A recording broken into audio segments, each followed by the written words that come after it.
Hi chess friends, today I want to prove how you can improve your game with blitz. Blitz trains your intuition if you play chess with looking for ideas instead of just pushing your pawns and just playing your pieces out, but having a scheme or an idea behind it. I was white and I tried to play the reversed hedgehog formation. This is a little bit passive, but your opponents, mostly for predominantly in blitz, overplay their position, and then the hedgehog formation is nice, which would splash in their faces. I played c4, so it's a kind of reverse Sicilian here. The knight on c3 is actually misplaced. If I would argue that I would want to play the hedgehog, because then I want to play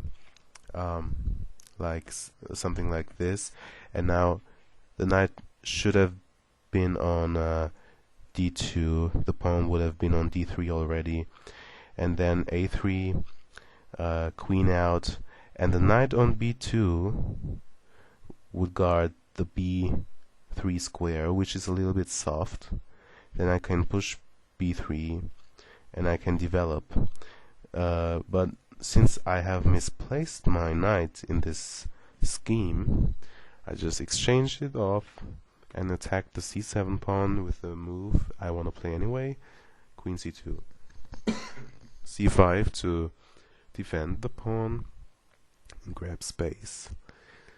Notice also how c5 makes d4 break, the d4 break later on in the game, a little bit more difficult. Well, if you play with ideas yourself, you also see what your opponent is doing. And if you see that your opponent plays wrong ideas, or doesn't play the correct ideas, or plays in your ideas' hands, so to speak, you can punish him. And this is what I did in this game, because my opponent misplayed strategically in the opening, in my opinion. I played a3. These pawn moves don't allow the knight on c6 to attack my queen. These squares aren't available to black. I played d3. Just normal move. Controls more central squares. Bishop e6. It's still okay. What I'm expecting here is rook c8 soon. Like, for example, knight f3 is my move here, and now my opponent, in my opinion, went a wrong direction. What he should have done is bishop e7. I would do the same. Castle short, and now rook ac8. Normally you like to play your rook vis-a-vis the opponent's queen, but in the hedgehog formation it's not easy to harass to have your queen harassed by this rook if you play normal opening moves. Knight d2 would have been my move then, probably. It controls the interesting squares e4, c4, so there are no easy pushes, and b3, so I can play bishop b2 afterwards, and then you see these pieces would be looking on b3, but my knight would cover it. So that's why I initially said the knight on c3 was misplaced. I would have normally played knight f3 and knight b1 to d2, and now I just would have brought my other knights to this square, would have developed behind it, and just played on. Something like this. b3, b5, grabbing space, and now f6 is possible, f5 is possible, say after a6 to not allow some cheeky pawn breaks here, and then the b5 pawn would be hanging, so a6, rook ac1, f5, and now again you also place your rook vis-a-vis the opponent's queen, and then you would look for a way to either break in the center with d4 or with b4 on the flank, according to circumstances.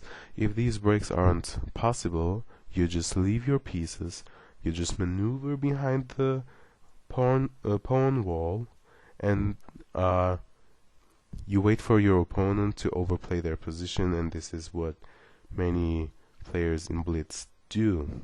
They overplay their good-looking spacious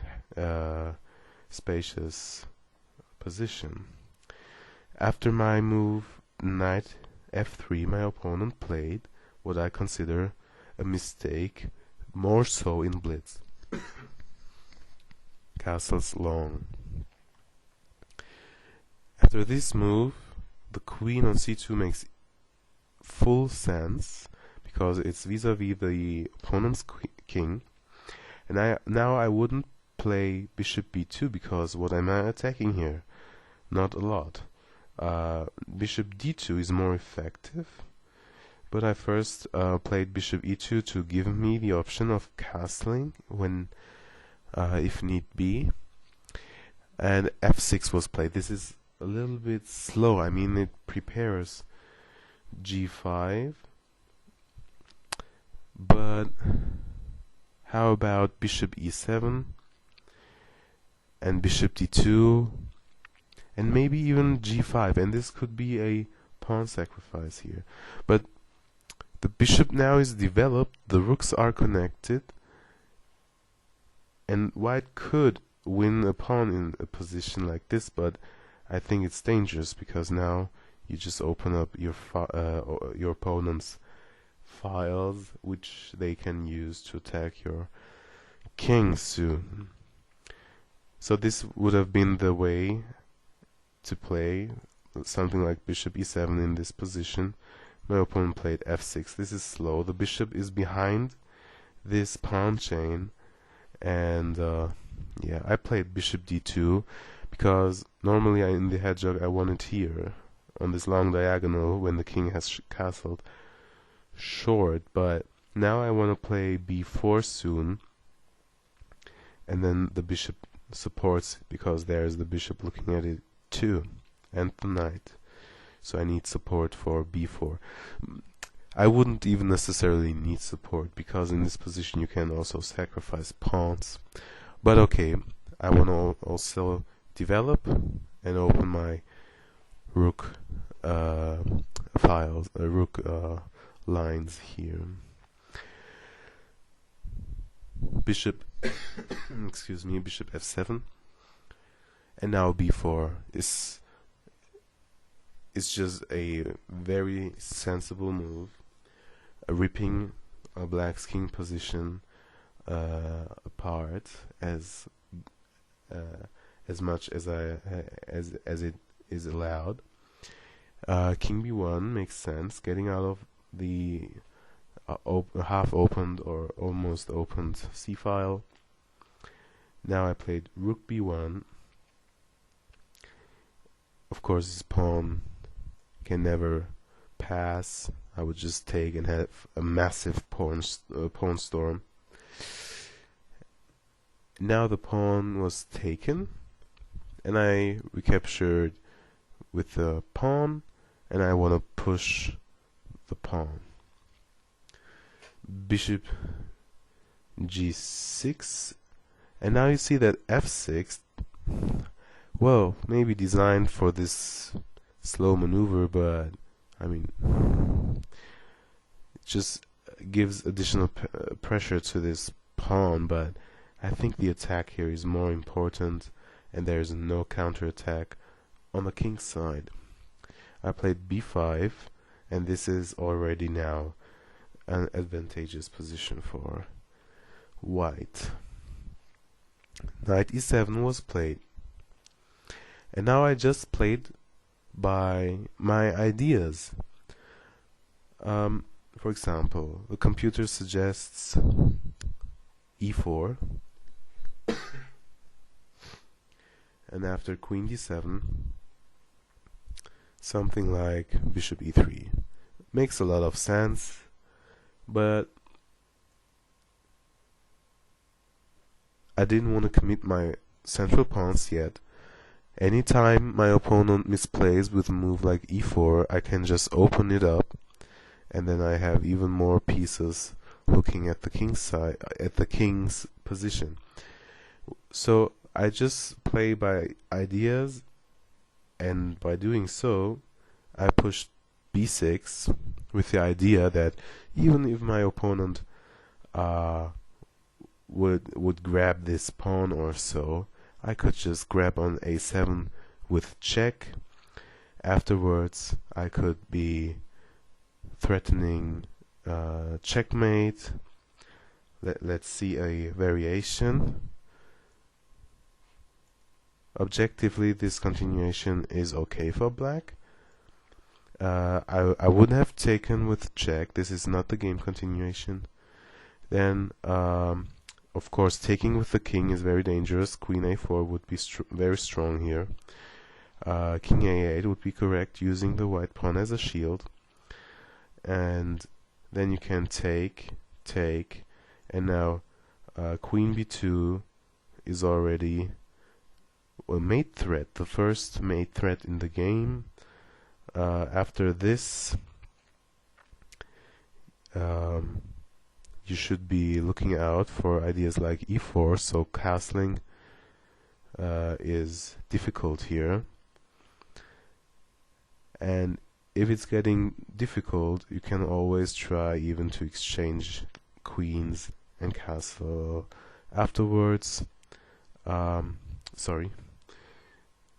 Say castles isn't even possible here because of the queen.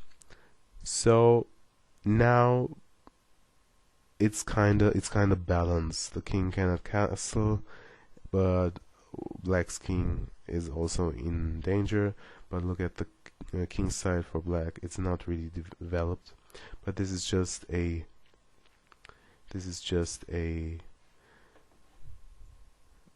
line which black should have gone for.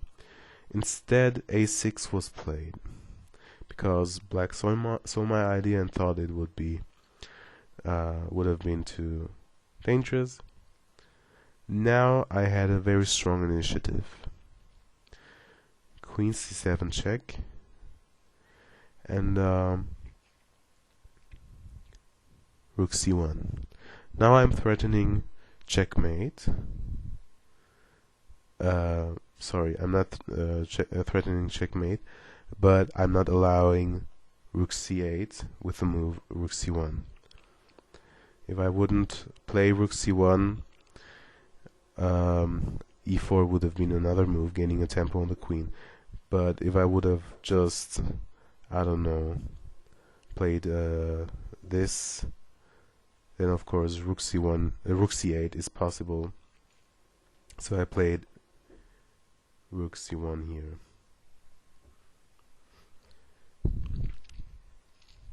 Now, if bishop takes d3, it's a completely different story. After takes and takes, we have very interesting tactical opportunities. I mean, you can play on, but knight d4 shows extreme power in white's position. The knight is heading towards the queen side. I mean, this knight move isn't even possible. It would have defended the rook and would have opened the f8 bishop. And now the knight doesn't allow this. The pawns would be shattered here. And if the pawn takes, then the rook is hanging here. And this is checkmate. So the knight is immune, and black's attack is coming. Black is basically move bound. Say something like rook here, then we already have knight here, and the queen cannot even retreat. It's terrible. Say let's give black a move, maybe something like this, and now we can already sacrifice, and you cannot take the rook. That would end in checkmate soon. So if something like this, we would have checkmate. It's just hopeless, very hopeless. What else is threatening? Say queen d5 is an ancient suggestion here. Then we have different opportunities, but very interesting is queen takes e7. Very strong, it's winning. If bishop takes, we have check, and we win the queen. And now we are up a piece. So you see there's a lot in these positions with opposite side castling. I mean, I'm not castled, but it's like one of these positions. It's almost the same. Now let's drop back. I played rook c1, and now knight c6 was played.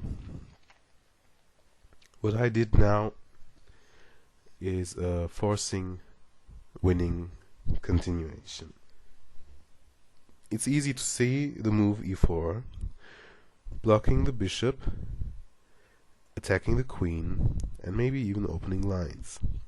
But now it's already so strong that after queen d7 there's a crushing move. If you want to spot it, please stop the video and find it.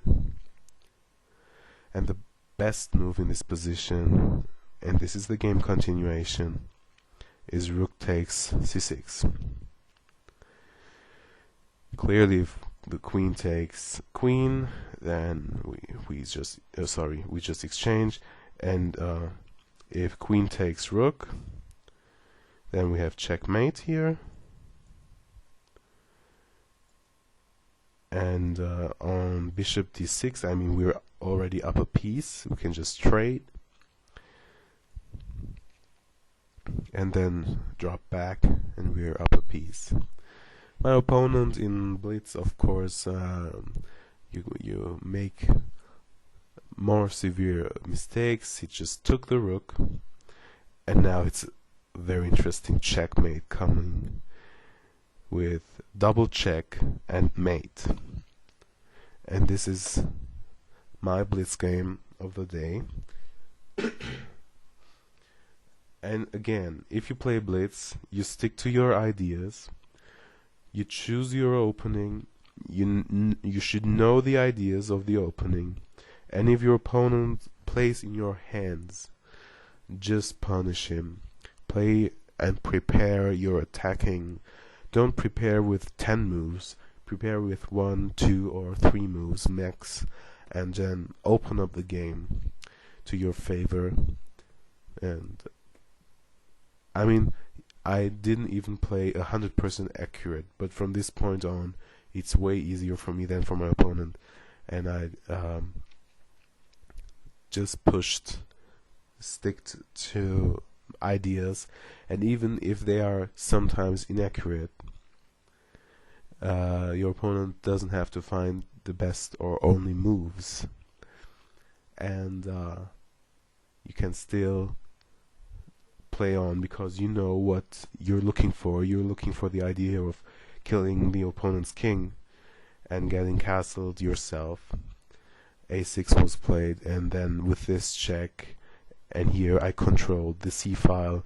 The opponent's king side isn't developed. There's no counterattack, and after knight c6 trying to get developed, I just unfolded all my forces and had this tactical winning.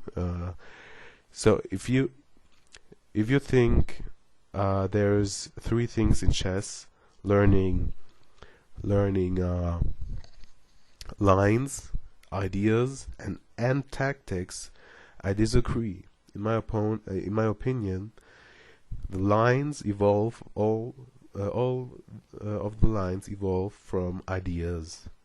And if your idea thinking, if your patterns of ideas are strong and cultivated, sophisticated, so to speak, then you'll find these tactics, because also tactics evolve from ideas.